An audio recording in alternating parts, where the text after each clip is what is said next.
नमस्कार साथियों, आप सभी का आपके अपने YouTube channel SBS study point पर बहुत बहुत स्वागत है।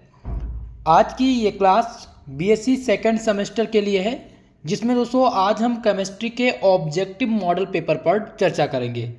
ऐसे छात्र छात्राएँ जिनका इस बार का एग्ज़ाम OMR सीट पर होना है, यानी कि ऑब्जेक्टिव प्रकार का होना है, उन सभी विद्यार्थियों के लिए आज की ये क्लास खासकर महत्वपूर्ण रहेगी।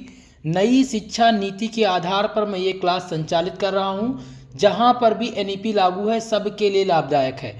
कुछ विश्वविद्यालय के नाम भी मैं बता दूँ स्टार्टिंग में: सिद्धार्थ विश्वविद्यालय, दीनदयाल उपाध्याय गोरखपुर विश्वविद्यालय, राजा महेंद्र प्रताप अलीगढ़ विश्वविद्यालय, कानपुर विश्वविद्यालय। साथ ही साथ दोस्तों जो आगरा विश्वविद्यालय के छात्र छात्राएँ हैं, MGPRU यूनिवर्सिटी के छात्र छात्राएँ, बनारस विश्वविद्यालय, या फिर आपका बुंदेलखंड यूनिवर्सिटी हो, या फिर आप MGPRU यूनिवर्सिटी यानी बरेली विश्वविद्यालय से हों, आप सब का एग्ज़ाम ऑब्जेक्टिव पैटर्न पर होना है। माँ सुकाम्बरी यूनिवर्सिटी का भी जो है एग्ज़ाम MCQ पर होना। तो आप सब के लिए ये क्लास खासकर महत्वपूर्ण रहेगी।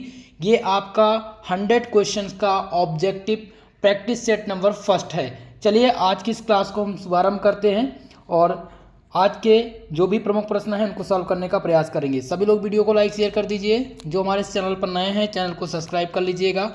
दोस्तों ये क्लास मैंने आपको बताया कि NEP, अब NEP के अंतर्गत पेपर टाइटल जो है सेकंड सेमेस्टर केमिस्ट्री का, वो है bio organic and medicinal chemistry. इतनी बात ध्यान रखेंगे। चलिए तो शुरुआत करते हैं पहले प्रश्न के साथ। पहला प्रश्न है, glucose and galactose are, glucose और ग्लैक्टोज हैं, ये दोनों क्या हैं? एक प्रकार के एनोमर हैं एक दूसरे के, या डाइसैकेराइड हैं, या फिर ओलिगोसैकेराइड हैं, या एपीमर हैं। तो आपको बता दें ग्लूकोज डाइसैकेराइड के तो अंतर्गत आता नहीं है, ठीक है, ये मोनोसैकेराइड है, तो ये ऑप्शन तो बिल्कुल रॉन्ग हो जाएगा। एनोमर है नहीं। ग्लूकोज क्या है? ग्लूकोज और ग्लैक्टोज एक दूसरे के एपीमर हैं, इसीलिए कौन सा ऑप्शन सही हो जाएगा? ऑप्शन नंबर डी इस क्वेश्चन का राइट आंसर होगा। नेक्स्ट क्वेश्चन है, hydrolysis of sucrose is called, sucrose का जल अपघटन क्या कहलाता है?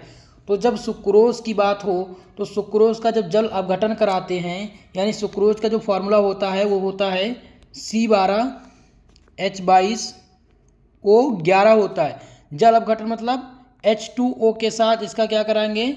हम जल अपघटन करा देंगे, तो हमें क्या प्राप्त होता है? हमें ग्लूकोज प्लस फ्रक्टोज प्राप्त होता है।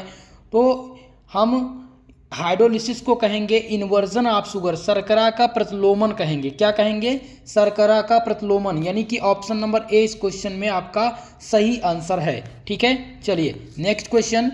अगला प्रश्न है, टालन रेजेंट रेड्यूस फ्रक्टोज, यानी कि किसके कारण टालन अभिकर्मक फ्रक्टोज का अपचयन करता है? ऑप्शन आपके दिए गए हैं, asymmetric carbon, presence of CHO group, presence of OH group, या फिर एनोलीकरण। तो आपको बता दें कि एनोलीकरण के द्वारा, ठीक है, किसके कारण? एनोलीकरण के द्वारा टालन अभिकर्मक फ्रक्टोज का अपचयन करता है। इस प्रकार से ऑप्शन नंबर डी आपका इस क्वेश्चन में राइट आंसर है।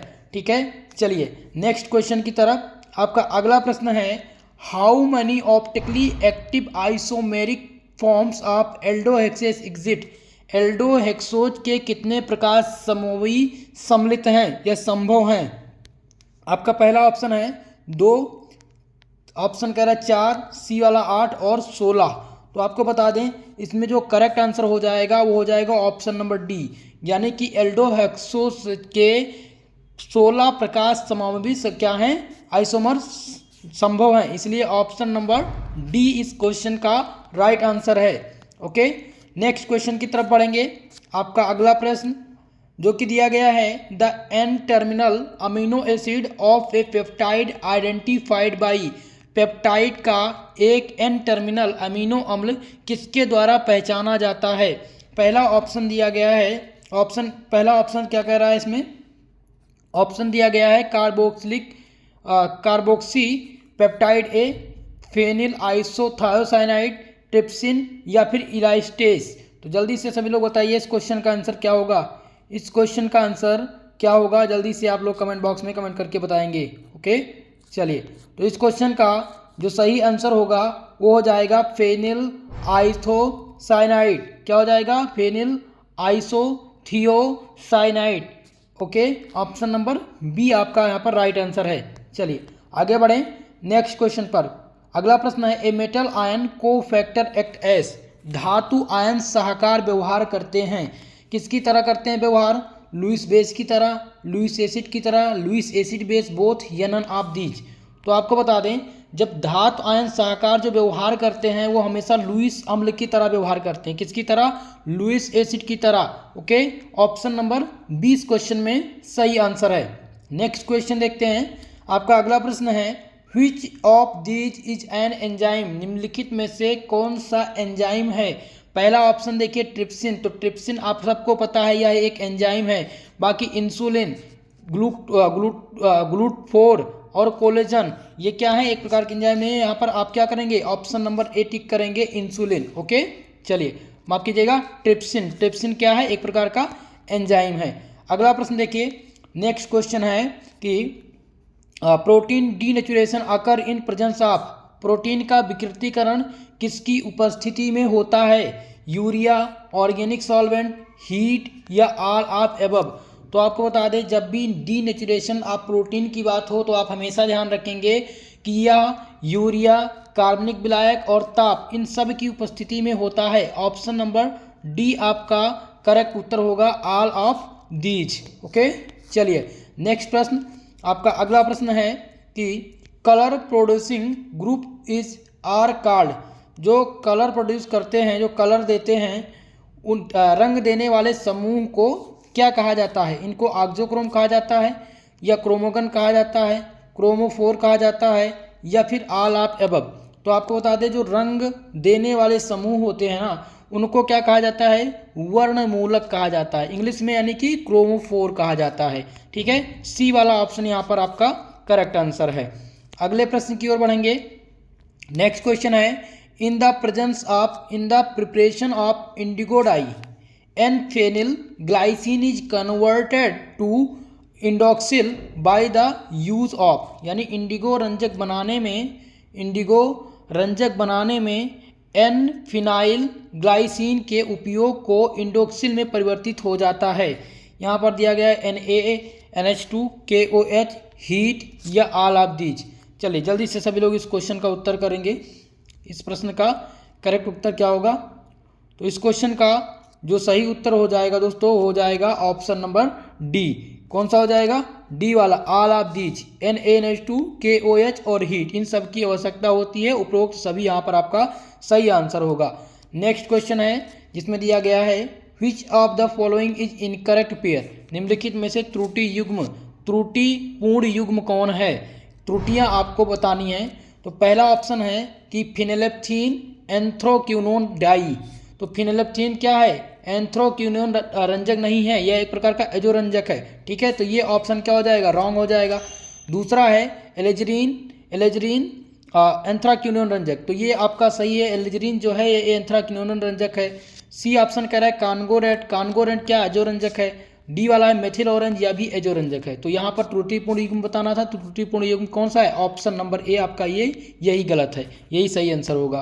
ओके, चलिए अगले प्रश्न की ओर। नेक्स्ट क्वेश्चन आपका है, आपका अगला प्रश्न क्या कह रहा है? कह रहा है कि योग बहुलकीकरण कहलाता है। योग बहुलकीकरण कहलाता है स्टेप ग्रोथ पॉलीमराइजेशन या चैन ग्रोथ, होमोपॉलीमराइजेशन या कोपॉलीमराइजेशन। तो योग बहुलकीकरण जो होता है वो क्या कहलाता है? श्रृंखला वृद्धि बहुलकीकरण, चैन ग्रोथ पॉलीमराइजेशन कहलाता है। ऑप्शन बी इसमें आपका राइट आंसर हो जाएगा। ओके, इतनी बात क्लियर हो गई। चलिए आगे बढ़ा जाए। सभी लोग वीडियो को लाइक शेयर करते रहेंगे भाई, वीडियो को लाइक जरूर कर दीजिएगा। चैनल पर नए हैं तो आप सबसे निवेदन है चैनल को सब्सक्राइब कर लें, नोटिफिकेशन बेल जरूर ऑन कर लें। ओके, चलिए विच वन ऑफ द पॉलीएमाइड, कौन सा एक पॉलीएमाइड है? पहला ऑप्शन कह रहा है रेयान, बी ऑप्शन है टेरिलीन, नाइलॉन या ऑरलॉन। जल्दी से सभी लोग आंसर करेंगे इस क्वेश्चन का। तो इस क्वेश्चन में जो सही आंसर हो जाएगा वो हो जाएगा नाइलॉन। नाइलॉन क्या है? एक प्रकार का पॉलीएमाइड है। ऑप्शन नंबर सी इस क्वेश्चन में करेक्ट आंसर होगा। चलिए आगे बढ़ें, नेक्स्ट क्वेश्चन देखते हैं।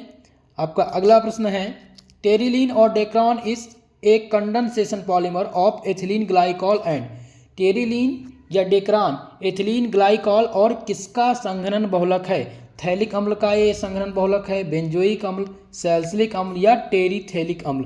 तो आपको बता दें टेरिलीन या डेक्रान, एथिलीन ग्लाइकॉल और टेरीथैलिक अम्ल का एक प्रकार का संघनन बहुलक है। इस प्रकार से सही उत्तर हो जाएगा ऑप्शन नंबर डी। ओके, चलिए अगला प्रश्न है कि गट्टा पर्चा होता है। मोस्ट इंपॉर्टेंट क्वेश्चन है ये DDU दीनदयाल उपाध्याय गोरखपुर विश्वविद्यालय में, कानपुर विश्वविद्यालय में और राजा महेंद्र प्रताप अलीगढ़ विश्वविद्यालय में रिपीट हो चुका है। ठीक है, कई बार रिपीट हुआ, इस बार भी आने की संभावनाएं हैं।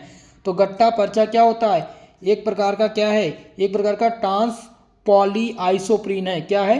ट्रांस पॉलीआइसोप्रीन। ऑप्शन नंबर सी आपका इस क्वेश्चन में सही आंसर होगा। चलिए नेक्स्ट क्वेश्चन, आपका अगला प्रश्न है कि molecular mass of polymer is determined by using. बहुलकों का आणविक द्रव्यमान ज्ञात किया जाता है।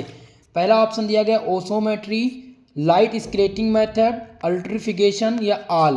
तो आपको बता दें बहुलक की जब बात हो तो बहुलकों का आणविक द्रव्यमान हम इन सभी विधियों का प्रयोग करके ज्ञात कर सकते हैं, इसलिए ऑप्शन नंबर डी इसमें आपका करेक्ट उत्तर होगा, सही जवाब होगा। ठीक है, चलिए आगे बढ़ें। नेक्स्ट क्वेश्चन है which is not natural polymer. कौन सा प्राकृतिक बहुलक नहीं है? सब लोगों का इस क्वेश्चन का आंसर पता होगा, सब लोगों को लगभग पता होगा इस क्वेश्चन का आंसर। ठीक है, जल्दी से सभी लोग बताइए भाई कि इनमें से जो है प्राकृतिक बहुलक नहीं है। ऊल, सिल्क, लेदर, ठीक है, सिल्क, लेदर या फिर नायलॉन। तो आपको पता है कि प्राकृतिक बहुलक नहीं है बेटा, कौन सा है? नायलॉन। नायलॉन जो है ये प्राकृतिक बहुलक नहीं है। बाकी ऊन की बात करें, अगर हम सिल्क की बात करें, चमड़ा, ये सभी क्या है? प्राकृतिक बहुलक के अंतर्गत आते हैं। यहाँ पर पूछा गया था कि इनमें से प्राकृतिक बहुलक नहीं है, तो आप क्या टिक करेंगे? नायलॉन। ओके, चलिए अगला प्रश्न है Ziegler Natta catalyst. Ziegler Natta catalyst बहुत मोस्ट इंपॉर्टेंट है। ये हमेशा पूछा जाता है, हर जब भी ऑब्जेक्टिव एग्जाम होते हैं सेकंड सेमेस्टर के तो केमिस्ट्री में ये जरूर पूछा जाता है, आल विश्वविद्यालय में। तो ध्यान रखिएगा जिगलर नट्टा कैटालिस्ट जो उत्प्रेरक है उसका जो फार्मूला है वो है R3AlTiCl4। ठीक है, तो इस प्रकार से कौन सा आंसर हो जाएगा? ये बी वाला आपका करेक्ट आंसर होगा। ठीक है, R3AlTiCl4 ये जिगलर नट्टा कैटालिस्ट है, उत्प्रेरक है। ऑप्शन नंबर 20 में आपका करेक्ट उत्तर हो जाएगा। चले आगे बढ़ें। नेक्स्ट क्वेश्चन है which is not correct about polymer. जो बहुलक के बारे में सही नहीं है वह आपको बताना है। पहले हम ऑप्शन चेक करते हैं। पहला ऑप्शन कह रहा है कि बहुलक में कोई आवेश नहीं होता है, बहुलकों में कोई आवेश नहीं होता है। तो बिल्कुल यह सत्य है कि बहुलक में कोई भी आवेश नहीं होता है। दूसरा ऑप्शन कह रहा है कि बहुलक की सायनता अधिक होती है, the polymer has the high viscosity. तो आप सबको पता है कि पॉलीमर के पास क्या होता है? हाई विस्कोसिटी होती है। ठीक है, तो यह भी सत्य है। तीसरा ऑप्शन है बहुलक प्रकाश का प्रकीर्ण करते हैं। तो ये भी आपका ऑप्शन सही है, बहुलक क्या करते हैं? प्रकाश का प्रकीर्ण करते हैं। और डी वाला ऑप्शन दिया गया है कि the polymer has low molecular weight. बहुलकों में कम आणविक द्रव्यमान होता है, तो बहुलकों में अधिक आणविक द्रव्यमान होता है। इस बात का ध्यान रखेंगे, इसलिए ऑप्शन नंबर डी आपका यहाँ पर गलत हो जाएगा, यही बहुलक के बारे में सही नहीं है। ओके, इतनी बात क्लियर हो गई। चलिए आगे बढ़ें नेक्स्ट क्वेश्चन की तरफ। अगला प्रश्न है Teflon is an example of. Question कह रहा है Teflon is a example of. Teflon किसका एग्जाम्पल है?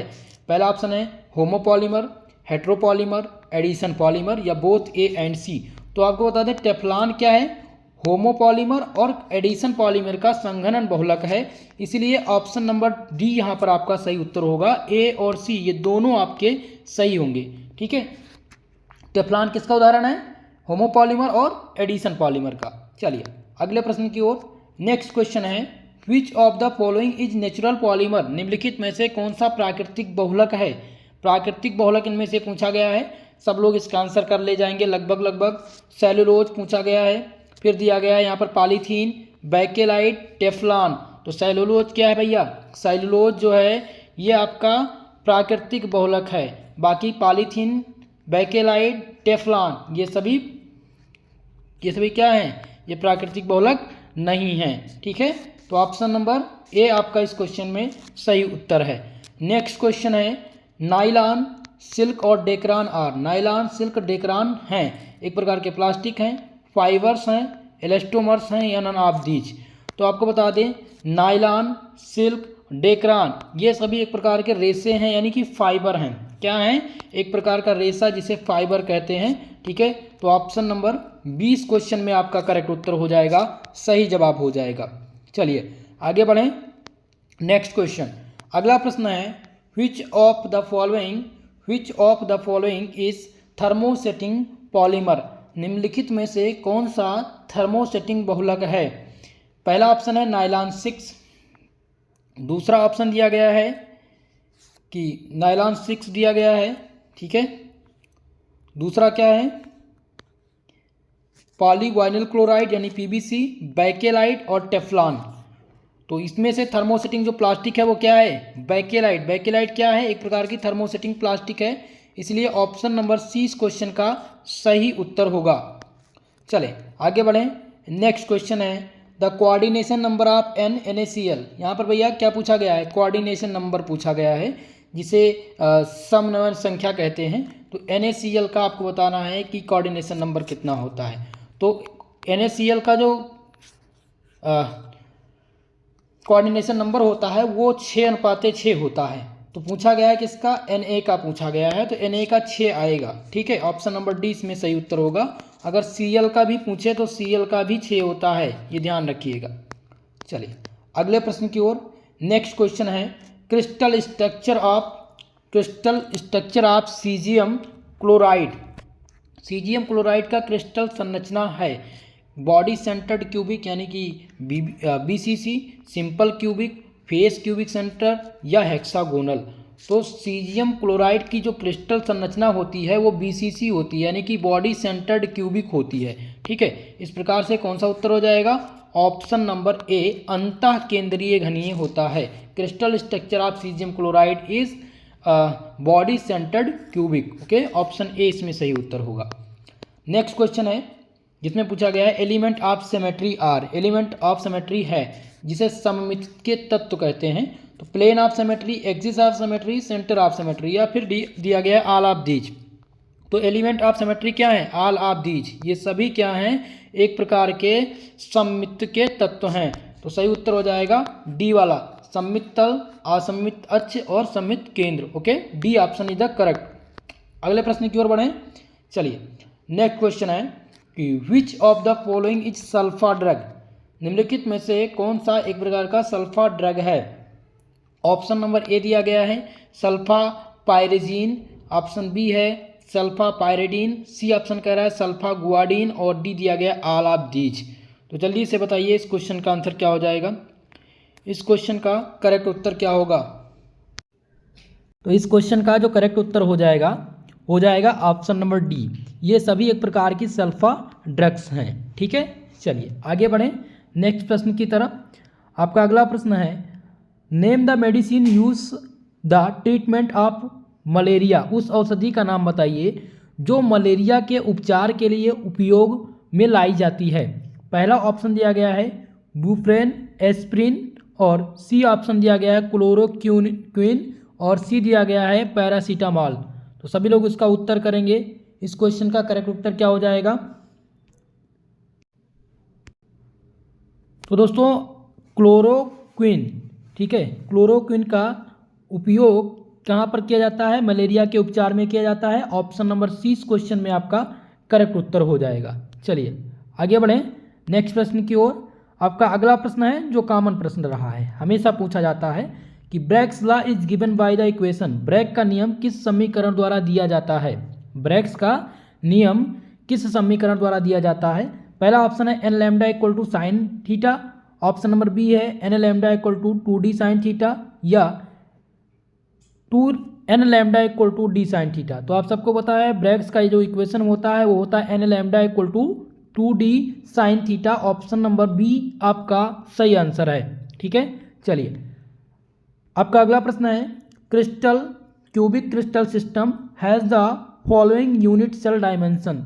घनीय क्रिस्टल प्रणाली में निम्नलिखित में एकक सेल के आयाम होते हैं। एकक सेल के आयाम जो होते हैं वो होते हैं A equal to B equal to C and alpha equal to beta equal to gamma equal to 90 degree. इस प्रकार से कौन सा ऑप्शन सही हो जाएगा? ऑप्शन नंबर ए इसमें करेक्ट आंसर होगा। ठीक है, A equal to B equal to C alpha equal to beta equal to 90 degree. Okay, चलिए इतनी चीज़ क्लियर हो गई। सभी लोग वीडियो को लाइक शेयर करते रहिएगा भैया। ओके, एस्प्रिन इज, एस्प्रिन पूछा गया है। नेक्स्ट क्वेश्चन क्या कह रहा है? एस्प्रिन है, एस्प्रिन का दूसरा नाम क्या है? Acetyl salicylic acid, benzyl salicylic acid, chlorobenzoic acid या फिर एंथ्रानिल एसिड। तो आपको बता दें एस्प्रिन का जो नाम है वो है acetyl salicylic acid. Aspirin is a acetyl salicylic acid. Okay, option number A इस क्वेश्चन में आपका करेक्ट उत्तर है। नेक्स्ट प्रश्न है which among of the following is not an antibiotic drugs. निम्नलिखित में से कौन सा एंटीबायोटिक दवा इनमें से नहीं है? पहला दिया गया है पेनिसिलिन, ऑप्शन बी दिया गया है ऑक्सीटोन, सी है ओफ्लोक्सिन और सी दिया गया है टेट्रासाइक्लिन। तो इनमें से जो सही उत्तर हो जाएगा वो हो जाएगा option number B oxytocin. Oxytocin क्या है? एक प्रकार की एंटीबायोटिक दवा नहीं है, बाकी सभी क्या है? एंटीबायोटिक मेडिसिन है। ठीक है, चलिए अगला प्रश्न है कि which drug is use to cure HIV AIDS. ठीक है, HIV एड्स की रोकथाम के लिए कौन सी दवा का उपयोग किया जाता है? पहला ऑप्शन दिया गया है ग्लिसरॉल नाइट्रेट, ऑप्शन बी है जूडोवुडिन, सी दिया गया है एसाइकोविर और डी दिया गया है ऑल ऑफ एबव। तो इनमें से सही उत्तर कौन सा हो जाएगा? Option number B zidovudine. Zidovudine जो है वो HIV और एड्स की रोकथाम की दवा है, इसलिए सही उत्तर हो जाएगा ऑप्शन नंबर बी। ओके, चलिए अगले प्रश्न की ओर। नेक्स्ट क्वेश्चन है एस्पिरिन इज एन। एस्पिरिन है एक प्रकार का नारकोटिक, एंटीसेप्टिक या फिर एंटीपायरेटिक या एंटीबायोटिक। तो एस्पिरिन क्या है? एस्पिरिन एक प्रकार की एंटीपायरेटिक यानी कि ज्वारनाशक दवा है। क्या है? एक प्रकार की ज्वारनाशक दवा है। ऑप्शन नंबर सी इसमें सही उत्तर है आपका। चलिए आगे बढ़ें नेक्स्ट क्वेश्चन की तरफ। आपका अगला प्रश्न है what is the composition of nucleotide. Nucleotide की संरचना क्या है? अब न्यूक्लियोटाइड की संरचना में ध्यान रखेंगे ए बेस प्लस ए शुगर प्लस ए फास्फेट होता है। ठीक है, ऑप्शन में शुगर प्लस फास्फेट दिया है तो ये बिल्कुल नहीं होगा। ऑप्शन बी कह रहा है बेस प्लस शुगर, तो ये भी ऑप्शन गलत हो जाएंगे। और सी कह रहा है ए बेस प्लस ए फास्फेट, तो यह बिल्कुल भी गलत होगा। आंसर हो जाएगा डी वाला, करेक्ट आंसर हो जाएगा base plus sugar plus phosphate, यही आपका सही उत्तर है। चलिए आगे बढ़ें नेक्स्ट क्वेश्चन की तरफ। आपका अगला प्रश्न दिया गया है जिसमें पूछा गया है कि what is the full form of AMP। AMP का फुल फॉर्म क्या होता है? ठीक है, सभी लोग बताइएगा AMP का फुल फॉर्म आप सबके द्वारा कमेंट बॉक्स में कमेंट कीजिएगा, फिर मैं आंसर करने का प्रयास करूंगा। ओके, ये एक क्वेश्चन आप सबका है होमवर्क, ध्यान दे लीजिए, स्क्रीनशॉट आप ले सकते हैं। ठीक है, चलिए अगला प्रश्न है for the cubic system axial ratio are. घन प्रणाली के लिए अक्षीय अनुपात पूछा गया है और अक्षीय अनुपात क्या दे रखा है? A equal to B equal to C and axial angle जो दिया गया है इसका एक्सियल एंगल क्या होगा? तो अभी इस प्रकार के क्वेश्चन को मैंने सॉल्व कराया था कि जब भी आपसे दिया हो A equal to B equal to C तो ये हो जाएगा इसका एक्सियल एंगल जो हो जाएगा वो हो जाएगा alpha equal to beta equal to gamma equal to 90 degree. इस प्रकार का कौन सा ऑप्शन है? ऑप्शन नंबर बी आपका यहाँ पर करेक्ट उत्तर हो जाएगा, सही उत्तर हो जाएगा ऑप्शन नंबर बी। ठीक है, ध्यान दीजिएगा बी वाला ऑप्शन यहाँ पर सही होगा, alpha equal to beta equal to gamma equal to 90 degree. चलिए आगे बढ़ें नेक्स्ट क्वेश्चन की तरफ। आपका अगला प्रश्न है कि bakelite is obtained from phenol bye reacting it with. Bakelite phenol से अपक्रिया करके बनाता है। पहला ऑप्शन दिया गया एस्टिल्डिहाइड, बी दिया गया फॉर्मल्डिहाइड, सी है क्लोरोबेंजीन और डी दिया गया नन ऑफ दी। तो बेकेलाइट फिनॉल से अपक्रिया करके फॉर्मल्डिहाइड बनाता है यानी कि HCHO बनाता है। ठीक है, ऑप्शन नंबर 20 में सही उत्तर हो जाएगा। नेक्स्ट प्रश्न है आपका अगला प्रश्न, जिसमें दिया गया है कि which of the following is a synthetic polymer. आपको क्या बताना है, इनमें से सिंथेटिक बहुलक हैं, कौन सा इसमें से सिंथेटिक बहुलक है। सेल्यूलोज, तो सेल्यूलोज क्या है, एक प्रकार का ये नेचुरल पॉलीमर है, ठीक है। बी का बात करें पीबीसी, तो पीबीसी क्या है, यही आपका सिंथेटिक बहुलक है। क्या है, सिंथेटिक बहुलक। ऑप्शन नंबर 20 में सही होगा। न्यूक्लिक अम्ल, प्रोटीन, सेल्यूलोज, ये सभी क्या आ जाते हैं, ये सभी किसके अंतर्गत आते हैं, ये नेचुरल पॉलीमर के अंतर्गत आते हैं। सिंथेटिक पॉलीमर क्या है, पीबीसी। तो उत्तर कौन सा हो जाएगा, ऑप्शन नंबर 20 में आपका करेक्ट उत्तर हो जाएगा, ठीक है। चलें अगले प्रश्न की ओर। नेक्स्ट क्वेश्चन है which of the following is a natural polymer. निम्नलिखित में से कौन सा प्राकृतिक बहुलक है। पॉलीएस्टर, तो पॉलीएस्टर सिंथेटिक बहुलक है। स्टार्च, स्टार्च क्या है, यही आपका स्टार्च जो है ये क्या है, प्राकृतिक बहुलक है। ऑप्शन नंबर 20 क्वेश्चन में सही उत्तर हो जाएगा आपका। नेक्स्ट क्वेश्चन, अगले प्रश्न की ओर बढ़ेंगे। अगला प्रश्न है the monomer of PVC is. PVC का मोनोमर पूछा गया है कि पीबीसी का मोनोमर क्या होता है। तो क्या उत्तर करेंगे, पहला ऑप्शन दिया गया है इथाइलिन, वाइनिल क्लोराइड, टेट्राफ्लोरोएथिलीन और साइटरीन। तो इनमें से वाइनिल क्लोराइड, पीबीसी का जो मोनोमर है वो क्या कहलाता है, वाइनिल क्लोराइड कहलाता है। ऑप्शन नंबर 20 में आपका राइट उत्तर होगा, सही जवाब होगा। चलिए अगले प्रश्न की ओर बढ़ें। नेक्स्ट क्वेश्चन आपका क्या रहेगा, अगला प्रश्न है, सभी लोग वीडियो को लाइक शेयर कर दीजिए भाई, जितने भी छात्र छात्राएं देख रहे हैं सभी लोग से निवेदन है वीडियो को लाइक कर दीजिएगा और चैनल पर नए हैं तो चैनल को सब्सक्राइब जरूर कर लीजिए। नेक्स्ट क्वेश्चन कह रहा है कि to which class of dye does phenolphthalein belong. Phenolphthalein किस वर्ग के डाई से संबंधित है। पहला ऑप्शन कह रहा है कि phthalic dye, azo dye, nitro dye या नन ऑफ दीज। तो इनमें से सही उत्तर हो जाएगा थैलिन डाई। क्या हो जाएगा, थैलिन डाई। जो फिनेलेप्थीन है वो किस वर्ग से संबंधित है, तो वो थैनिल डाई से संबंधित है। ऑप्शन नंबर ए इसमें सही उत्तर होगा। चलिए अगला प्रश्न है azo group. Azo group is, पहला ऑप्शन कह रहा है CH2 सिंगल बॉन्ड NH2, तो ये एजो ग्रुप है, बिल्कुल नहीं है। ये ऑप्शन पहला वाला ऑप्शन कट हो जाएगा। ये दूसरा है N डबल बॉन्ड N, तो ये क्या है, यही आपका एजो डाई है। क्या है, N डबल बॉन्ड N, ये क्या है आपका, ये जो ग्रुप है, बाकी एजो ग्रुप नहीं है। ऑप्शन नंबर 20 में आपका सही उत्तर होगा। नेक्स्ट क्वेश्चन देखिए, अगला प्रश्न, ये सभी प्रश्न आए हुए हैं क्वेश्चन पेपर में, ठीक है, उन्हीं से मैं जो है सेलेक्ट करके क्वेश्चन आप लोग को करा रहा हूँ, ध्यान दीजिएगा। अगला प्रश्न है विच इज मोनोसैकेराइड। मोनोसैकेराइड कौन सा है, क्या पूछा गया है, monosaccharide. Glucose, fructose, both A and B या नन ऑफ दीज। तो मोनोसैकेराइड कौन है, ग्लूकोज और फ्रक्टोज, ये क्या है, मोनोसैकेराइड होते हैं। इसीलिए सी वाला ऑप्शन सही हो जाएगा आपका, both A and B are monosaccharide. Okay, चलिए अगला प्रश्न पर। नेक्स्ट क्वेश्चन है कि cane sugar on hydrolysis give. Hydrolysis पर शुगर देता है। हम कैन शुगर की बात कर रहे हैं, यानी कि सुक्रोज की बात कर रहे हैं। तो जब सुक्रोज को हम क्या कराएंगे, जल अपघटन कराएंगे, C12H22O11 का क्या कराएंगे, जल अपघटन कराएंगे। किसके साथ, H2O के साथ। जब H2O के साथ इसका जल अपघटन करा देंगे तो हमें क्या प्राप्त हो जाएगा, हमें एक अणु मिलेगा ग्लूकोज का और एक अणु मिलेगा फ्रक्टोज का। क्या मिल जाएगा, C6H12O6 प्लस C6H12O6, ठीक है। तो ये आपको प्राप्त हो जाएगा। तो यहाँ पर कौन सा आंसर हो जाएगा, glucose plus fructose. Option number ए आपका करेक्ट उत्तर इसमें होगा। चलिए आगे बढ़ें नेक्स्ट क्वेश्चन की तरफ। आपका अगला प्रश्न है पैरासीटामॉल इज। पैरासीटामॉल का क्वेश्चन पूछा गया है और दो चीज़ें यहाँ पर नोट कर लीजिएगा। पहला तो पैरासीटामॉल का स्ट्रक्चर, दूसरा एस्पिरिन, ठीक है। पैरासीटामॉल और एस्पिरिन का स्ट्रक्चर जरूर तैयार कर लीजिएगा, इसका फॉर्मूला जरूर तैयार कर लीजिएगा, इसका यूज कहाँ होता है जरूर पूछा जाएगा।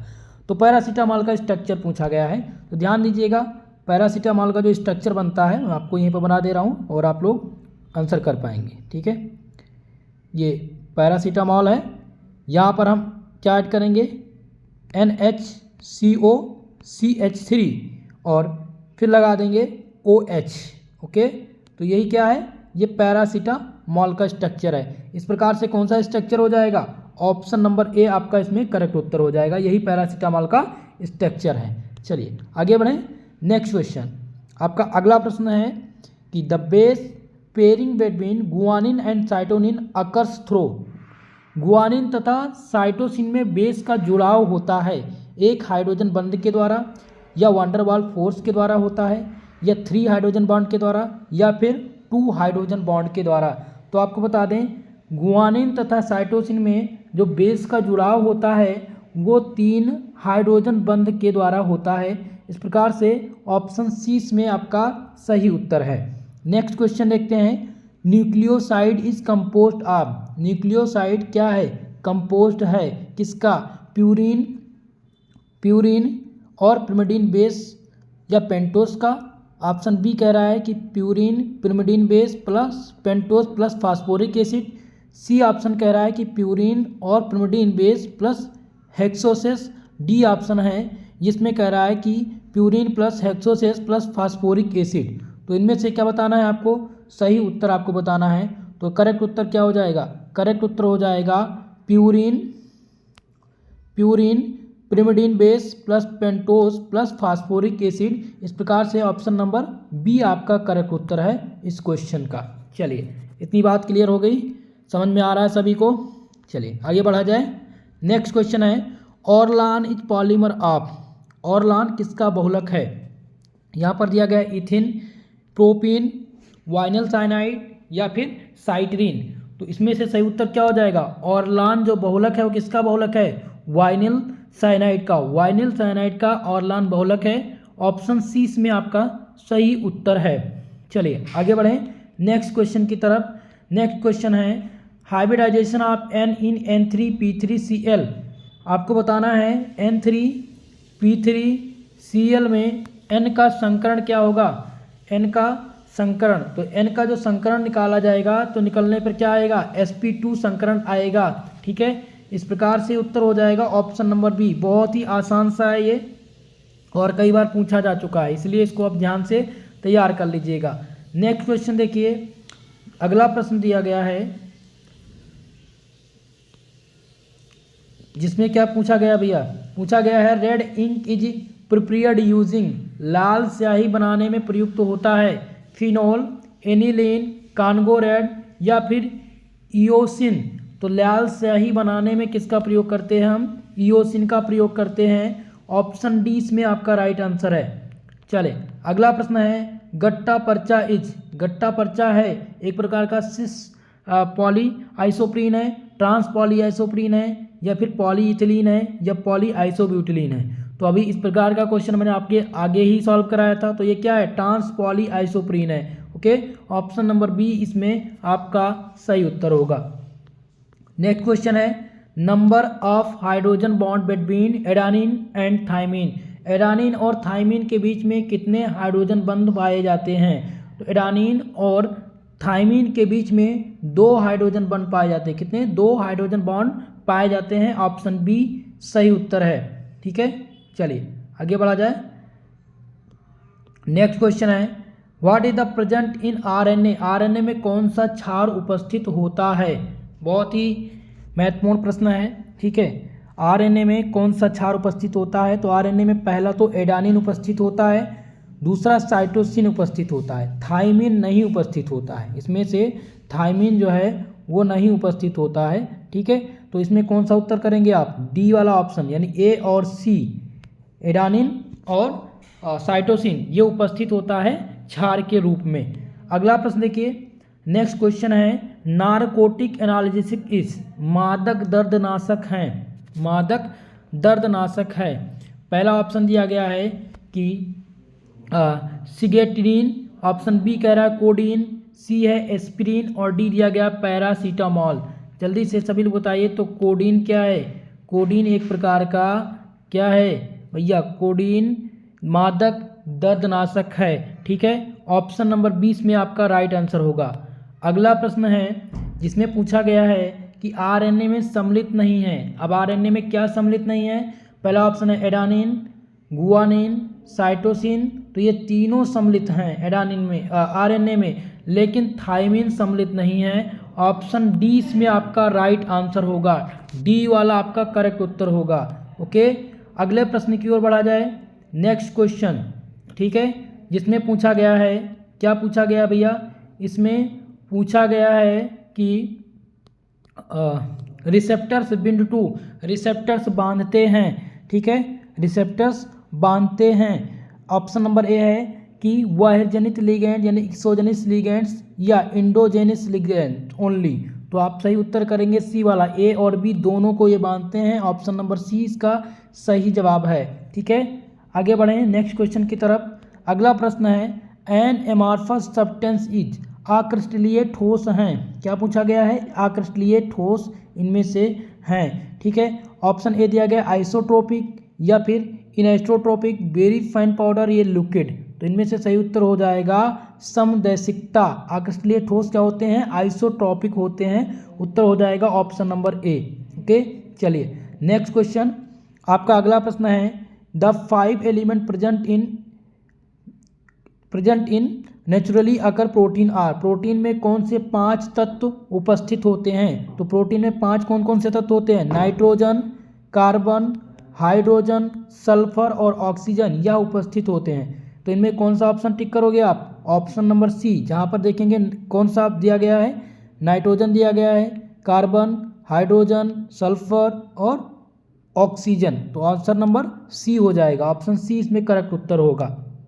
नेक्स्ट क्वेश्चन है कि एक crystal having unit cell dimensional, A is does not equal to B, B is does not equal to C and alpha equal to beta equal to gamma equal to 90 degree, तो ये क्या है? ये cubic है या tetragonal है, hexagonal है या आर्थोम्बिक है? तो ये क्या हो जाएगा? आर्थोम्बिक हो जाएगा, यानी समचतुर्भुज हो जाएगा। ऑप्शन नंबर डी आपका इसमें करेक्ट उत्तर है, सही जवाब हो जाएगा। चलिए नेक्स्ट प्रश्न की ओर बढ़ा जाए। आपका अगला प्रश्न है at isoelectric point the amino acid molecule will be move towards, समविभव बिंदु पर अमीनो अम्ल अणु की ओर गति करेगा, कैथोड की तरफ, एनोड की तरफ या दोनों की तरफ, बोथ ए एंड बी, दोनों की तरफ। तो आप ध्यान रखेंगे कि समविभव बिंदु पर अमीनो अम्ल जो है वो गति करेगा कभी कभी कैथोड की तरफ, कभी कभी एनोड की तरफ, तो यहाँ पर क्या हो जाएगा? ऑप्शन नंबर सी आपका राइट आंसर होगा। ठीक है, चलिए आगे बढ़ें नेक्स्ट क्वेश्चन की तरफ। आपका अगला प्रश्न है कि allergy in body is केस्ड by the production of, शरीर में एलर्जी किसके बनने के कारण होती है? शरीर में एलर्जी किसके बनने के कारण होती है? हार्मोन्स, हिस्टामिन, एंजाइम या फिर विटामिन्स। तो एलर्जी, शरीर में जो एलर्जी बनती है वो किसके कारण होती है? हिस्टामिन के कारण बनती है। किसके कारण? हिस्टामिन के कारण। ऑप्शन नंबर बी आपका इसमें राइट आंसर हो जाएगा। चलिए आगे बढ़े next question. Which of the following is not chromophore, इनमें से आपको क्या बताना है? क्रोमोफोर नहीं है। तो यहाँ पर पहला ऑप्शन देखिए, पहला ऑप्शन क्या है? ये क्रोमोफोर है। दूसरा NO2, ये भी क्रोमोफोर है। और डी वाला ऑप्शन NO, यह भी क्रोमोफोर है। यहाँ पर NO2 जो दिया गया है ये ऑक्सोक्रोम है। क्या है? ऑक्सोक्रोम है। ठीक है, अगर इसमें पूछा जाता कौन सा एक ऑक्सोक्रोम है तो NO2 हो जाता, क्रोमोफोर नहीं है पूछा गया है। ठीक है, तो क्रोमोफोर यही नहीं है। चलिए आगे बढ़ें नेक्स्ट क्वेश्चन की तरफ। आपका अगला प्रश्न क्या दिया गया है कि for a coloured compound to act as a dye it must contain, रंगीन यौगिकों के लिए डाई के रूप में कार्य करने के लिए इसमें क्या सम्मिलित होता है? Chromophore, auxochrome, both A and B या नन ऑफ दीज। तो रंगीन यौगिक में डाई के रूप में कार्य करने के लिए सम्मिलित होता है क्रोमोफोर और ऑक्सोक्रोम। ठीक है, ऑप्शन सी इसमें आपका सही उत्तर हो जाएगा। चलिए नेक्स्ट क्लास पर चलते हैं। आपका अगला प्रश्न है कॉमन टेबल शुगर इज, सामान्य टेबल चीनी है, ग्लूकोज, सुक्रोज, फ्रक्टोज या माल्टोज। तो जब भी कॉमन टेबल शुगर की बात हो तो आप सुक्रोज पर टेबल शुगर किसको कहते हैं? सुक्रोज को क्या कहा जाता है? टेबल शुगर के नाम से जानते हैं। ब्लड शुगर पूछ लिया जाता है, ध्यान रखेंगे। ब्लड शुगर, तो ब्लड शुगर कौन है? ग्लूकोज को ब्लड शुगर के नाम से जानते हैं, ठीक है। यहाँ पर पूछा गया था कॉमन टेबल शुगर, तो सुक्रोज आपका सही उत्तर हो जाएगा। यह जो है क्या है? कॉमन टेबल शुगर है। अगला प्रश्न देखते हैं। नेक्स्ट क्वेश्चन है आपका कि the sugar that yield only glucose on hydrolysis is. चीनी जो हाइड्रोलिसिस पर केवल ग्लूकोज देता है, केवल और केवल ग्लूकोज देता है, ठीक है। ये यहीं पर कंफ्यूजन वाला क्वेश्चन है, क्योंकि आप ध्यान रखेंगे सुक्रोज और माल्टोस, सुक्रोज और माल्टोस, इनका जब हम क्या कराएंगे, जल अपघटन कराएंगे तो हमें 2 अणु प्राप्त होते हैं। तो यहाँ पर पूछा गया है केवल और केवल ग्लूकोज कौन देता है। तो अगर हम सुक्रोज की बात करें, C12H22O11, अगर इसका हम हाइड्रोलिसिस करवाएं तो ये हमें देता है क्या? सुक्रोज। एक अणु ग्लूकोज देता है और एक अणु फ्रक्टोज का देता है। लेकिन हमें क्या पूछा गया है? ग्लूकोज के 2 अणु चाहिए, केवल ग्लूकोज का ही अणु देता हो। तो जब हम माल्टोज का क्या कराएंगे, जल अपघटन कराएंगे, तब हमें क्या प्राप्त होगा? ग्लूकोज के 2 अणु प्राप्त होंगे, ठीक है। तो ऑप्शन नंबर कौन सा हो जाएगा? सी वाला करेक्ट उत्तर हो जाएगा। जब केवल ग्लूकोज पूछे तब आप ध्यान रखेंगे माल्टोज, और जब ग्लूकोज और फ्रक्टोज पूछे तो आप ध्यान रखेंगे सुक्रोज। ओके, सी ऑप्शन यहाँ पर आपका करेक्ट उत्तर है। आगे बढ़ें, नेक्स्ट क्वेश्चन। अगला प्रश्न है कि which of the following is non reducing carbohydrate. निम्नलिखित में से कौन सा एक अनअपचयी कार्बोहाइड्रेट है? पहला ऑप्शन है लैक्टोज, तो ये क्या है? मोनोसैकेराइड। माल्टोज, ये भी मोनोसैकेराइड के अंतर्गत आ जाएगा। सुक्रोज क्या है? सुक्रोज एक प्रकार का नॉन रेड्यूसिंग शुगर है। क्या है? Non reducing sugar. Option C यहाँ पर आपका सही उत्तर होगा। बाकी ग्लूकोज, माल्टोज और लैक्टोज ये क्या हैं? ये अपचायी शर्करा हैं, और अनअपचायी जो कार्बोहाइड्रेट है वो सुक्रोज है। इसलिए ऑप्शन सी इसमें सही उत्तर होगा। नेक्स्ट क्वेश्चन है which one of the following is not a polysaccharide. निम्नलिखित में से कौन सा पॉलीसैकेराइड नहीं है? पॉलीसैकेराइड नहीं है तो सेलुलोज पॉलीसैकेराइड है, इमाइलेज पॉलीसैकेराइड है, इन्यूलिन पॉलीसैकेराइड है। तो इसमें बचा क्या? सुक्रोज। तो सुक्रोज क्या है? एक प्रकार का डाइसैकेराइड है। इसलिए कौन सा ऑप्शन सही हो जाएगा? बी वाला ऑप्शन आपका करेक्ट उत्तर हो जाएगा, सुक्रोज, ठीक है। चलिए आगे बढ़ें। नेक्स्ट क्वेश्चन आपका अगला प्रश्न है, जैसा कि मैंने बताया था कि आपसे पूछा जाएगा एस्पिरिन की संरचना। पैरासीटामॉल की पूछा गया था और यहाँ पर एस्पिरिन का पूछा गया है। तो एस्पिरिन की जो संरचना है वो हो जाएगी ऑप्शन नंबर बी, ये वाला आपका सही उत्तर है, ध्यान दीजिएगा, ठीक है। एस्पिरिन की संरचना यही क्या है? एस्पिरिन की संरचना है। सभी लोग नोट कर लीजिए और आप बुक में आपके दिया होगा, देख लीजिएगा। चलिए आगे बढ़ें। नेक्स्ट क्वेश्चन है, अगला प्रश्न क्या कह रहा है कि सिनियांस आर जनरली, सिनियांस आमतौर पर होते हैं, कैटायंस होते हैं ये, या फिर एनायंस होते हैं, मालिक्यूल होते हैं, या ऑल ऑफ एबव होते हैं। तो ये सभी होते हैं अणु, एनायंस और कैटायंस के रूप में। कभी कभी ये कैटायंस के रूप में बिहेव करते हैं, कभी कभी एनायंस के रूप में, कभी कभी अणु के रूप में। तो उत्तर क्या हो जाएगा? डी आपका करेक्ट उत्तर हो जाएगा। नेक्स्ट क्वेश्चन है पैरासीटामॉल इज एन। पैरासीटामॉल है एक प्रकार का क्या है? एंटीपायरेटिक है, एंटीबायोटिक है, एंटीबायोटिक या फिर एंटीवायरल। तो इनमें से सही उत्तर हो जाएगा antipyretic agent. Paracetamol is a antipyretic agent. Option A is a right answer, सही उत्तर हो जाएगा ए वाला। चलिए नेक्स्ट क्वेश्चन देखते हैं। Who discovered the nucleic acid. Nucleic अम्ल की खोज किसने की थी? पहला ऑप्शन है वाटसन एंड क्रिक। तो वाटसन और क्रिक ने क्या किया था? डीएनए का खोज किया था, ठीक है। डबल हेलिकल मॉडल दिया था डीएनए का वाटसन और क्रिक ने, तो ये तो ऑप्शन होगा नहीं। दूसरा है ग्रिफिथ टेलर, तो इनके बारे में फिलहाल मुझे तो नहीं मालूम है। सी ऑप्शन है फ्रेडरिक मिसर। तो फ्रेडरिक मिसर ने क्या किया था? खोज किया था। फ्रेडरिक मिसर ने न्यूक्लिक अम्ल की खोज की थी। ऑप्शन सी इसमें आपका सही उत्तर हो जाएगा। न्यूक्लिक अम्ल की खोज किसने की थी? फ्रेडरिक मिसर ने। तो सी वाला ऑप्शन इसमें करेक्ट उत्तर होगा।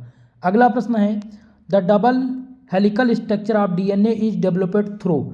डीएनए का जो दोहरी पेचदार संरचना थी वो किसके द्वारा विकसित की गई थी? ये क्वेश्चन है। पहला ऑप्शन कह रहा है स्कैनिंग इलेक्ट्रॉन माइक्रोस्कोपी के द्वारा, दूसरा ऑप्शन कह रहा है कि एक्सरे क्रिस्टलोग्राफी, सी है कंपाउंड माइक्रोस्कोप और डी दिया गया अल्ट्राफ्यूगेशन।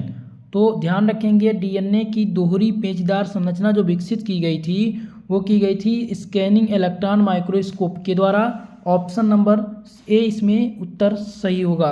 ओके, चलिए अगला प्रश्न है the adapter molecule in the process of translation is. अनुवाद की प्रक्रिया में एडेप्टर अणु है mRNA, nRNA, tRNA या फिर rRNA। तो अनुवाद की प्रक्रिया में एडेप्टर जो अणु है वो क्या है, tRNA है। ऑप्शन नंबर सी इस क्वेश्चन का सही जवाब होगा।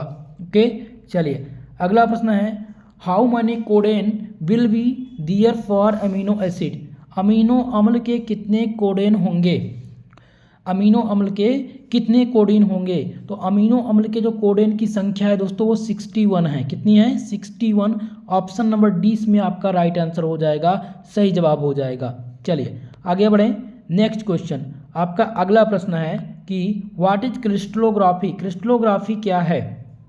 आपके ऑप्शन दिए गए हैं decompression of the purity of crystal या decompression of the crystal history, decomposition of sign language या decomposition of arrangements of atom. तो क्रिस्टलोग्राफी क्या है, क्रिस्टलोग्राफी है परमाणुओं की व्यवस्था का विवरण। क्रिस्टलोग्राफी के द्वारा क्या किया जाता है, decomposition of arrangements of atom. इसलिए कौन सा उत्तर हो जाएगा, डी वाला ऑप्शन आपका इसमें करेक्ट उत्तर हो जाएगा। इतनी बात समझ में आ गई।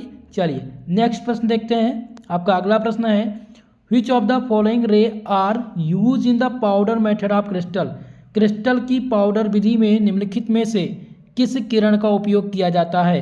पहला ऑप्शन दिया गया monochromatic rays, beta rays, alpha rays या फिर गामा रेस। तो आपको बता दें क्रिस्टल की पाउडर विधि में मोनोक्रोमेटिक एक्सरे का प्रयोग किया जाता है। ऑप्शन नंबर ए इसका करेक्ट उत्तर होगा। चलिए आगे बढ़ें, नेक्स्ट क्वेश्चन है the total number of element of symmetry in cubic crystal. घनीय क्रिस्टल में समरूपता तत्वों की कुल संख्या कितनी है। तो समरूपता के तत्वों की संख्या जो टोटल होगी वो 23 होगी, 23 होगी। ठीक है, ध्यान दीजिएगा, याद कर लीजिएगा कि एक घनीय क्रिस्टल में समरूपता के जो तत्वों की संख्या है वो टोटल कितना है, 23 है। इसलिए ऑप्शन नंबर सी आपका सही उत्तर है। चलिए अगला प्रश्न है nylon 6 is made from. Nylon 6 किस का निर्माण हुआ है, किससे। पहला ऑप्शन दिया गया है कैप्रोलैक्टम से या क्लोरोप्रीन से, बोथ ऑफ द अबव या फिर एडिपिक एसिड से। तो नायलॉन 6 का जो निर्माण हुआ है वो किससे मिलकर हुआ है, वो कैप्रोलैक्टम से मिलकर के बना है। ऑप्शन नंबर ए इसमें आपका राइट आंसर हो जाएगा। कौन सा, ऑप्शन नंबर ए सही उत्तर है इस क्वेश्चन का। ठीक है, चलिए आगे बढ़ें, नेक्स्ट क्वेश्चन पर। आपका अगला प्रश्न दिया गया है which of the following non reducing carbohydrate. इनमें से कौन सा नॉन रेड्यूसिंग कार्बोहाइड्रेट है। पहला ऑप्शन दिया गया है लैक्टोज, माल्टोज, सुक्रोज या फिर ग्लूकोज। तो इनमें से सही उत्तर कौन सा हो जाएगा, ऑप्शन सी हो जाएगा सुक्रोज। सुक्रोज नॉन रेड्यूसिंग है। अगर हम माल्टोज का पूछते तो माल्टोज क्या है, रेड्यूसिंग शुगर है। लैक्टोज भी क्या है, रेड्यूसिंग शुगर है। ग्लूकोज भी आपका रेड्यूसिंग शुगर है। ठीक है, तो नॉन रेड्यूसिंग क्या हो जाएगा, सुक्रोज। ऑप्शन नंबर सी सही हो जाएगा।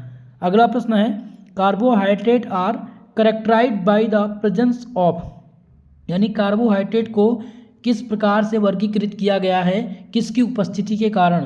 तो OH ग्रुप, CHO यानी एल्डिहाइड ग्रुप, एसिमेट्रिक कार्बन। तो किसकी उपस्थिति में, इन सभी की उपस्थिति के कारण इसको बांटा गया है, कैटेगराइज किया गया है। ऑप्शन डी इसमें सही होगा।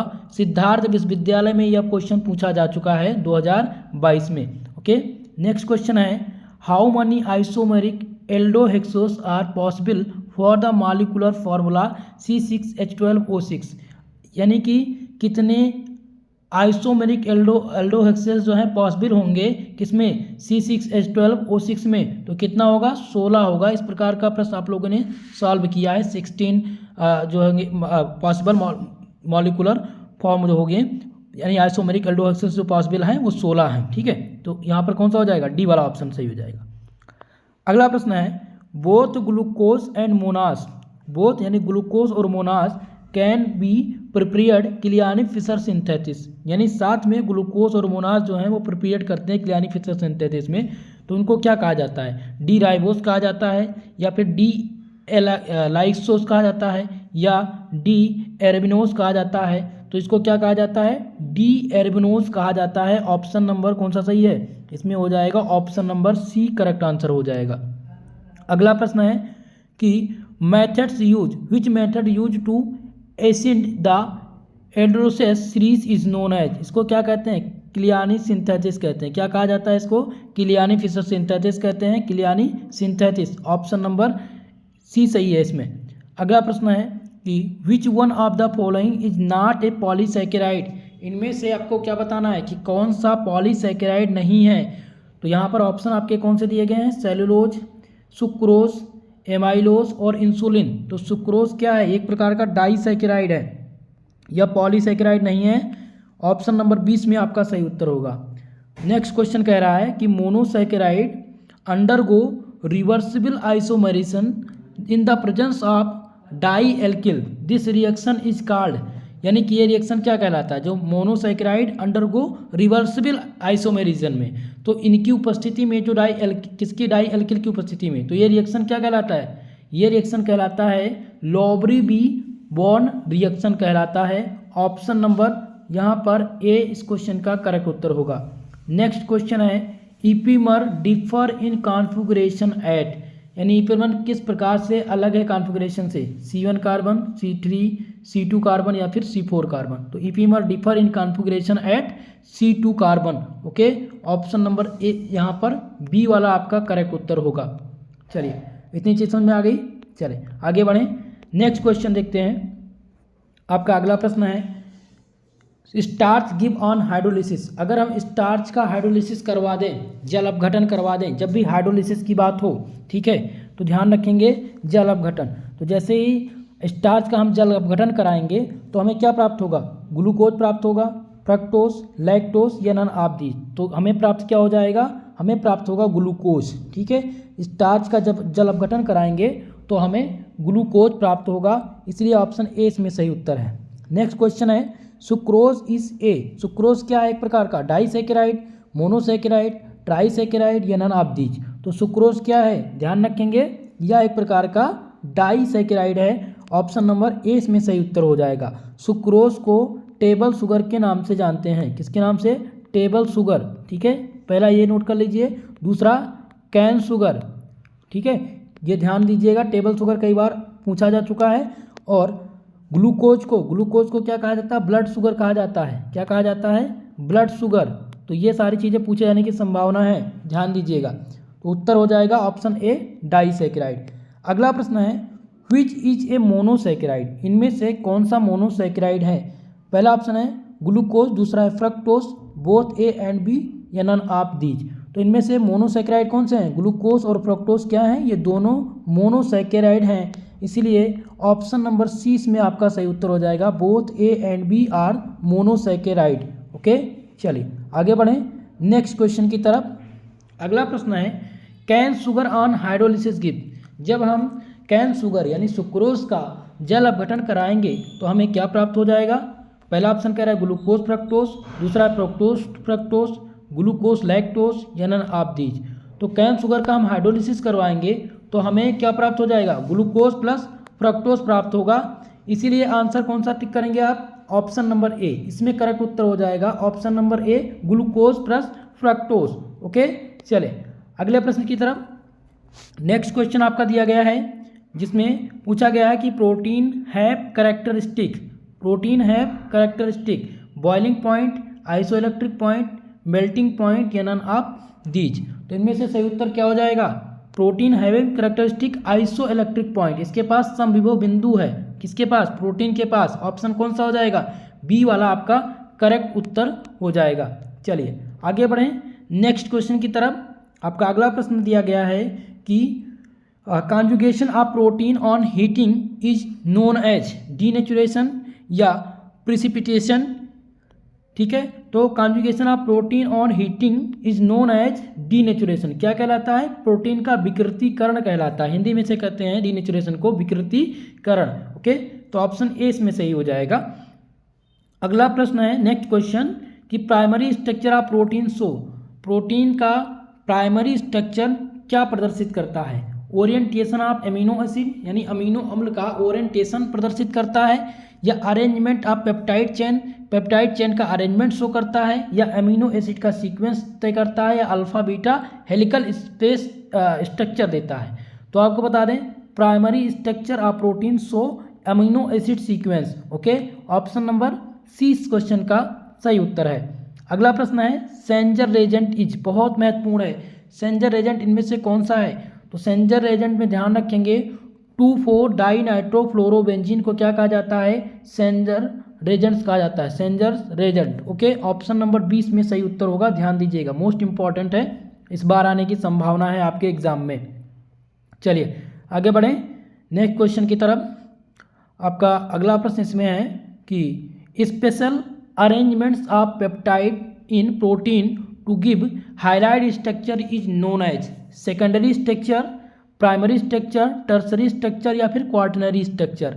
तो specially arrangement of peptide in protein to give the हाइलाइट structure known as secondary structure, यानी ऑप्शन नंबर ए इस क्वेश्चन का करेक्ट उत्तर होगा। अगला प्रश्न है which one of the following test is not show by protein, इनमें से कौन सा टेस्ट प्रोटीन के द्वारा नहीं दिया जा सकता? पहला दिया गया है मुलिकन बेकर, ठीक है, नो इनहिड्रिन। तो ध्यान रखेंगे आप कि मुलिकन बेकर जो है ये प्रोटीन टेस्ट नहीं देता है, ऑप्शन नंबर ए इस क्वेश्चन का करेक्ट उत्तर हो जाएगा। नेक्स्ट क्वेश्चन है which one of the following is conjugate protein, इनमें से कौन सा एक कॉन्जुगेट प्रोटीन है? पहला ऑप्शन यहाँ पर दिया गया एल्बुमिन्स, ग्लूबिन्स या फिर लिपोप्रोटीन्स, हिस्टिन्स। तो ध्यान रखेंगे इनमें से कॉन्जुगेट प्रोटीन कौन सा है? लिपोप्रोटीन को क्या कहते हैं? कॉन्जुगेट प्रोटीन कहते हैं, इसलिए ऑप्शन सी इसका सही उत्तर है। नेक्स्ट प्रश्न है which of the following is globular protein, इनमें से ग्लोबुलर प्रोटीन पूछा गया है। ऑप्शन है कोलेजन या फिर फाइब्रोनिन, इंसुलिन, मायोसिन। तो इंसुलिन क्या है? इंसुलिन जो है एक प्रकार का ग्लोबुलर प्रोटीन है। ग्लोबुलर प्रोटीन क्या है? इंसुलिन। ऑप्शन सी इसमें आपका राइट आंसर होगा। ओके, तो आज की इस क्लास में लगभग हमने 100+ MCQ प्रश्नों को सम्मिलित किया था। ये हमारा मॉडल पेपर नंबर 1 था। नेक्स्ट क्लास में हम सेकंड मॉडल पेपर लेकर के आएंगे आप सबके लिए, और लगभग 10 मॉडल पेपर मैं आप लोग को इसी प्रकार से कराने वाला हूँ। उसके बाद में 4 विश्वविद्यालय के क्वेश्चन पेपर, 4 विश्वविद्यालय के प्रीवियस ईयर के क्वेश्चन पेपर 2021 और 22 सत्र के, ठीक है, वो मैं आपको करा दूंगा। 22-23 और 21-22 सत्र के 4 यूनिवर्सिटी के मेरे पास क्वेश्चन पेपर हैं, उसको हल करा देंगे, सॉल्व करा देंगे। यानी कि आप लोग अगर हमारे क्लास से पढ़ते रहेंगे तो आपको आपके प्रश्न पत्र में एक भी ऐसा प्रश्न देखने को नहीं मिलेगा कि जो मेरे पढ़ाए गए ना हो। सारे के सारे प्रश्न हमारे पढ़ाए गए ही एग्जाम में पूछे जाएंगे। बस आपको क्या करना है कि जो मैं बताता चल रहा हूँ इसको आप तैयार कीजिए, ठीक है। अब इसका PDF मैं आपको टेलीग्राम चैनल पर प्रोवाइड कराऊंगा। टेलीग्राम पर जा करके आप इस PDF को ले सकते हैं, लिंक डिस्क्रिप्शन बॉक्स में है। अगर वहाँ से नहीं ओपन हो रहा है तो आप सर्च कीजिए SP स्टडी पॉइंट, ठीक है। क्या सर्च करेंगे? टेलीग्राम पर SP स्टडी पॉइंट, आपको चैनल मिल जाएगा जहाँ से आप ज्वाइन कर पाएंगे और PDF आपको मिल जाएगा, ठीक है। अब आपको करना क्या है, देखिए, जब आपने ये क्लास अगर जैसे जो भी देख रहे हैं ये क्लास समाप्त हो गई, ठीक है, इसके बाद में आप क्या करेंगे, आपके पास जो PDF टेलीग्राम पर मिलेगा उस PDF को ले करके एक आंसर शीट बनाएंगे, अपने मन से उस क्वेश्चन को सॉल्व करने का प्रयास करेंगे, ठीक है। उसके बाद में आप चेक करेंगे, फिर एक बार आप वीडियो देख लीजिएगा। देखिए आपने क्या किया, एक बार वीडियो देखा, उसके बाद में आपने PDF को पढ़ा, PDF को पढ़ने के बाद उस PDF को क्या किया, सॉल्व किया, और आपने देखा कि गलती कहाँ हो रही है। उसके बाद फिर से पुनः एक बार वीडियो को आपने देखा, आपका वो पूरा कवर हो जाएगा, पूरा का पूरा तैयार हो जाएगा, कोई दिक्कत नहीं आएगी, ठीक है। इसी प्रकार से आप लोग MCQ की तैयारी कीजिए। सभी सब्जेक्ट की मैं आपको MCQ सीरीज प्रोवाइड करा रहा हूँ। और एक इम्पॉर्टेंट चीज़ और भी है जो बताना चाहूँगा कि जो भी छात्र छात्राएँ अभी तक SP स्टडी पॉइंट का ऐप नहीं डाउनलोड किए हैं, प्ले स्टोर पर जाइए, वहाँ से SP स्टडी पॉइंट का आप लोग क्या करेंगे, ऐप डाउनलोड कर लीजिए। प्ले स्टोर पर मिल जाएगा आपको, जहाँ पर इस बार MCQ जितने भी एग्ज़ाम होंगे MCQ के लिए टेस्ट सीरीज़ जारी की जा रही है। क्या टेस्ट सीरीज़ जारी की जा रही है, जिसमें आपको क्या करेंगे, बिल्कुल मुफ्त में आपको टेस्ट देने का मौका मिलेगा, मुफ्त में टेस्ट देने का मौका मिलेगा, जहां पर आप विथ समरी देख सकते हैं कि आपका क्वेश्चन गलत क्यों है और इसका सारांश क्या होगा। ये सारी सुविधाएं ऐप पर मिलने वाली हैं, तो प्ले स्टोर से आप डाउनलोड कर लीजिएगा या डिस्क्रिप्शन बॉक्स में लिंक है। दूसरी बात, आप सबसे निवेदन है, इतनी मेहनत करके मैं आप सबके लिए वीडियो बनाता हूँ, आप सबके लिए मेहनत करता हूँ, तो आपका फ़र्ज़ है चैनल को सपोर्ट कीजिए, चैनल को सब्सक्राइब कीजिए, बेल आइकन को प्रेस कर ले, नोटिफिकेशन आए, और वीडियो को लाइक शेयर करना ना भूलिएगा। ओके दोस्तों, तो आज के लिए हमारे साथ जुड़ने के लिए आप सबका बहुत बहुत धन्यवाद। मिलते हैं किसी नेक्स्ट क्लास में, तब तक के लिए जय हिंद, जय भारत।